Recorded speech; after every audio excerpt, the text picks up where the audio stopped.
17 दिसंबर BJP द्वारा संसद के अंदर एक बिल पेश किया गया, वन नेशन वन इलेक्शन, एक देश एक चुनाव। One nation one election Bharat में पहले भी हुआ करते थे, किन कारणों से वो बंद हुए, भारत के अलावा बाहर किन किन देशों के अंदर one nation one election bill होते हैं, वन नेशन वन इलेक्शन करवाने के लिए भारत सरकार के सामने क्या क्या चुनौतियां हैं और जेपीसी क्या है, ये सब मैं आपको इस वीडियो के अंदर फैक्ट के साथ बताऊं। 17 दिसंबर बीजेपी द्वारा संसद के अंदर एक बिल पेश किया गया, वन नेशन वन इलेक्शन, एक देश एक चुनाव। One nation one election Bharat में पहले भी हुआ करते थे, किन कारणों से वो बंद हुए, भारत के अलावा बाहर किन किन देशों के अंदर one nation one election bill होते हैं, वन नेशन वन इलेक्शन करवाने के लिए भारत सरकार के सामने क्या क्या चुनौतियां हैं और जेपीसी क्या है, ये सब मैं आपको इस वीडियो के अंदर फैक्ट के साथ बताऊं।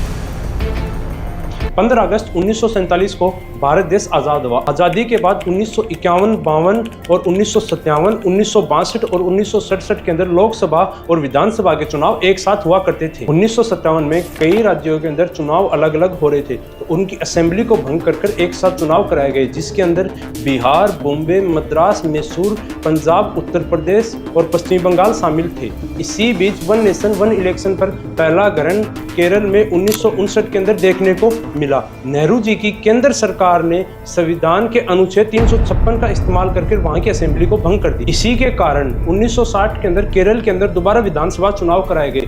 देश में होने वाले 1962 के अंदर लोकसभा चुनाव के साथ केरल के अंदर विधानसभा चुनाव इसी कारण नहीं हो पाए। आज़ादी के बाद केरल राज्य के अंदर राजनीतिक उथल पुथल बहुत ज़्यादा देखी गई। इसी के कारण 1964 के अंदर फिर से केरल के अंदर राष्ट्रपति शासन लगा दिया गया। इसके बाद 1965 के अंदर केरल के अंदर फिर से चुनाव कराए गए और चुनाव के अंदर कोई चुनी गई सरकार नहीं बन पाई। इसी कारण 1967 तक केरल के अंदर राष्ट्रपति शासन जारी रहा। इसके बाद 1967 के अंदर लोकसभा चुनाव के साथ केरल में फिर से चुनाव कराए गए और यह देश का last one nation one election था। 1967 के चुनाव के बाद देश के अंदर राजनीतिक महत्वाकांक्षाएं और सियासी समीकरण बदलने के कारण कई राज्यों के अंदर समय से पहले सरकारें गिरने लगी। इसकी शुरुआत 1968 के अंदर इंदिरा गांधी ने उत्तर प्रदेश के मुख्यमंत्री चौधरी चरण सिंह को बर्खास्त करके राष्ट्रपति शासन लागू कर दिया। इसी के कुछ दिनों के बाद पंजाब की विधानसभा को भी भंग कर दिया गया और इसी तरह उसके कुछ महीने बाद पश्चिम बंगाल की विधानसभा को भी भंग कर दिया गया। इसके बाद इसी तरह कई राज्यों की सरकारें गिरने का सिलसिला जारी रहा और इसके बाद लोकसभा और राज्यसभा के चुनाव एक साथ कराना मुश्किल हो गया। इसके बाद लोकसभा और विधानसभा के चुनाव एक साथ करवाने की जो कुछ संभावनाएं बची हुई थी, उन्हें भी इंदिरा गांधी ने 1972 में होने वाले लोकसभा चुनाव को एक साल पहले 1971 में करवा दिया। इसके बाद 1975 से लेकर 1977 तक 21 महीने की इंदिरा गांधी ने आपातकालीन लगा दी। इसके बाद 16 से 20 मार्च 1977 में आम चुनाव कराए गए देश के अंदर। इसके बाद लोकसभा और विधानसभा चुनाव एक साथ होने बंद हो गए। अब भारत के अंदर बीजेपी की सरकार है। बीजेपी की सरकार देश के अंदर वन नेशन वन इलेक्शन करवाने के लिए पूर्व राष्ट्रपति रामनाथ कोविंद की अध्यक्षता के अंदर 2 सितंबर 2023 को वन नेशन वन इलेक्शन के लिए एक उच्च स्तरीय समिति गठित की गई।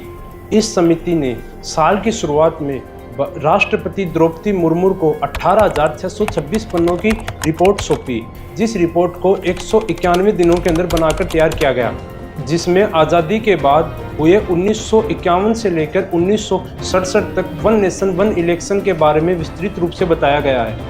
इस रिपोर्ट के अंदर 2029 के अंदर कैसे वन नेशन वन इलेक्शन कराए जाएं, इसके बारे में पूरी जानकारी दी गई थी। पहले चरण के अंदर लोकसभा और विधानसभा चुनाव, उसके 100 दिन के अंदर दूसरे चरण के अंदर स्थानीय निकाय चुनाव कराए जाएंगे।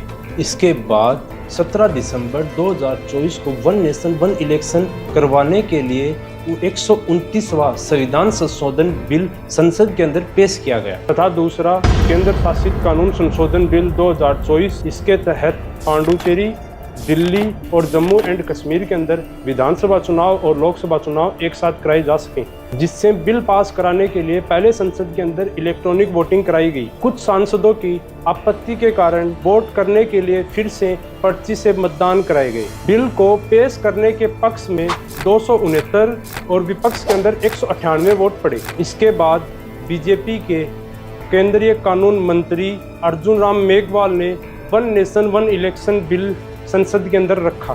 संशोधन बिल के जरिए 3 एक्ट के अंदर बदलाव किया गया है। इसमें पहला एक्ट है the government of union territory act 1963। दूसरा एक्ट है the government of national capital territory of Delhi 1991 तथा इसमें तीसरा एक्ट है the Jammu and Kashmir reorganisation act 2019। और यह बिल पास होने के लिए दोनों सदनों के अंदर 2/3 बहुमत होना आवश्यक है। लोकसभा के अंदर 543 सीटों में से एनडीए को इस बिल को पास कराने के लिए एनडीए गठबंधन के पास 292 सीटें हैं और 2/3 बहुमत के लिए 362 सीटों का आंकड़ा होना आवश्यक है। और राज्यसभा के अंदर 245 सीटों में से एनडीए के पास 112 सीटें हैं और 6 मनोनीत सांसदों का समर्थन है। और विपक्ष के पास राज्यसभा के अंदर 85 सीटें हैं और 2/3 बहुमत इस बिल को पास कराने के लिए 164 सीटों की आवश्यकता है। और वन नेशन वन इलेक्शन पर बनी रामनाथ कोविंद समिति को 47 राजनीतिक दलों ने अपनी राय दी। उन राजनीतिक दलों में से 32 दलों ने इस बिल के पक्ष में अपना समर्थन दिया और 15 दलों ने इसका विरोध किया। और विरोध करने वाले दलों के पास 205 लोकसभा सांसद हैं। संसद में गृह मंत्री अमित शाह ने कहा जब यह बिल कैबिनेट में आया तब प्रधानमंत्री नरेंद्र मोदी ने इसे संयुक्त संसदीय समिति जेपीसी को भेजना चाहा और कानून मंत्री ऐसा प्रस्ताव कर सकते हैं। केंद्र सरकार विधेयक बिल पर आम सहमति बनाना चाहती है और सरकार इस बिल को विस्तृत चर्चा के लिए जेपीसी के पास भेज सकती है। अब मैं आपको बताता हूँ जेपीसी क्या है। जॉइंट पार्लियामेंट्री कमेटी, संयुक्त संसदीय समिति। इस संसद की समिति के अंदर सभी पार्टियों की बराबर की भागीदारी होती है। और हम इस समिति में सदस्यों की बात करें तो हर मामले के अंदर सदस्यों की संख्या भिन्न होती है और जेपीसी के अंदर लगभग 30 से 31 सदस्यों की संख्या होती है। इस समिति में चुनाव में बहुमत वाली पार्टी की सदस्यों की संख्या अधिक होती है और इस समिति के अध्यक्ष भी बहुमत वाली पार्टी के सदस्यों को ही चुना जाता है। और इस समिति में लोकसभा के सदस्य राज्यसभा की तुलना में दोगुना होते हैं। अब मैं आपको बताता हूँ जेपीसी के पास क्या पावर और क्या शक्तियां हैं। समिति विशेषज्ञ व सार्वजनिक निकायों के एविडेंस इकट्ठा कर सकती है। जेपीसी किसी व्यक्ति, संस्था या उसके पक्ष को पूछताछ के लिए बुला सकती है जिसके लिए जेपीसी का गठन हुआ है। जेपीसी के पास 3 महीने का समय होता है किसी भी रिपोर्ट को संसद के सामने पेश करने के लिए। जेपीसी का गठन किन परिस्थितियों के अंदर किया जाता है? जब किसी एक प्रस्ताव को एक सदन द्वारा अपनाया जाता है तथा दूसरे सदन द्वारा समर्थन किया जाता है। दोनों सदनों के प्रमुख एक दूसरे को पत्र लिखकर या फिर एक दूसरे से बात कर आपसी सहमति से जेपीसी का गठन करते हैं। अब हम बात करते हैं one nation one election Bharat के अलावा और किन किन देशों के अंदर होते हैं। इसमें से पहला देश है अमेरिका, दूसरा कनाडा, तीसरा फ्रांस और चौथा स्वीडन है। इसके बाद one nation one election Bharat के अंदर करवाने के लिए क्या क्या चुनौतियां हैं। लोकसभा और राज्यसभा का कार्यकाल 5 वर्ष का होता है जिसमें वन नेशन वन इलेक्शन करवाने के लिए 2029 में राज्यों की राज्यसभाओं को समय से पहले बर्खास्त करना।